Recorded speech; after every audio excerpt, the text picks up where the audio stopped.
special voice is joining us now, someone whose opinion actually matters across all buy-side institutions, and that is Rajat Rajgaria, who is joining us from Motilal Oswal. Of course, he heads the institutional desk at Motilal Oswal. Rajat, thank you very much for your time this afternoon. We haven't spoken for long, so a lot to cover.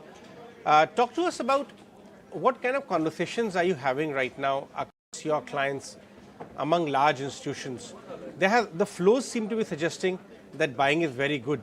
Is it outright buying or is it hesitant buying which is happening?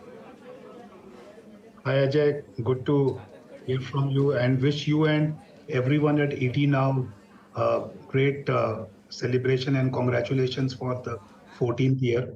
So, when we engage with our clients, the common discussion is that while the markets seems to be moving towards a new high, this has been a long range for the Nifty now for almost 18 months. 16,500 to 18,500 is where the markets have been trading now. And this would be the third or the fourth time when we are again making an attempt. Hopefully we will cross it this time, because globally, if you look at, a lot of the markets are very strong. Important to note, Ajay, here is that this year, while we tend to believe that India is moving towards a new high, year to date, Nifty is up just 3 to 4%. When you look at markets like Japan, they are up 30%. Markets like Korea, Taiwan, they are up 15 to 25%. So yes, there is a lot of positivity, but we need to break out of this range that we have been stuck for the last 18 months now. What would be those triggers, Rajat, which would take us out? Because up till now, Indian markets, like many other globally, have been reeling under the pressure, earnings and coming under pressure, macros going out of whack, and the interest rate hike cycle actually casting a lot of pressure, and inflation, of course. You see all those triggers reverse in the next 18 months?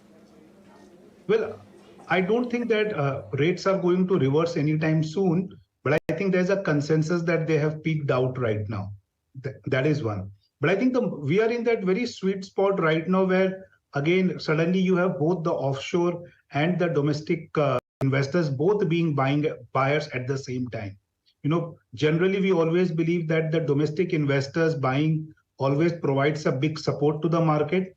But whenever you have the kind of offshore flows that we have seen in the last 2 months, they always takes the market up, like the way we have seen from a 17K to almost like an 18.5 plus K now in the last 1 month or so.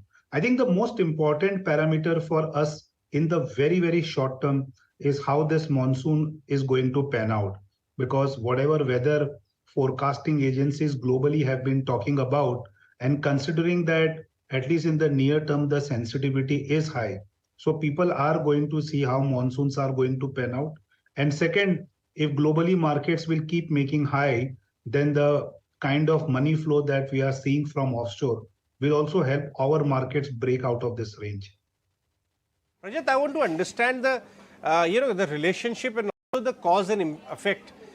If 6 to 8 months far out, after this pause gets over, and the way macro data is deteriorating, the chances and probability that inflation beast will be tamed are very high, even if it is far out and central bankers are conservative and start cutting the rate cycle. Once the cycle starts, whenever it does, how will it affect the listed universe, the valuation, and also the earnings quality of Indian ecosystem? So Ajay, right now the markets are cheering that we are through with the rate hike cycle, right? But I don't think that we are looking at a rate cut cycle anytime this year. It probably could be only in the first half of next calendar year, if it were to begin. But I think the more important thing here is markets which have been in a consolidation mode now for quite some time, right?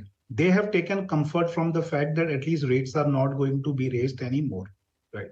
Suddenly, that whole euphoria has shifted back to the equities, right?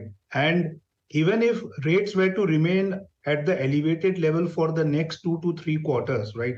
The expectation that sometime soon you are going to be into a rate cut cycle are going to drive the valuations for the sectors which typically benefit from any rate reversion that were to happen in the next calendar year.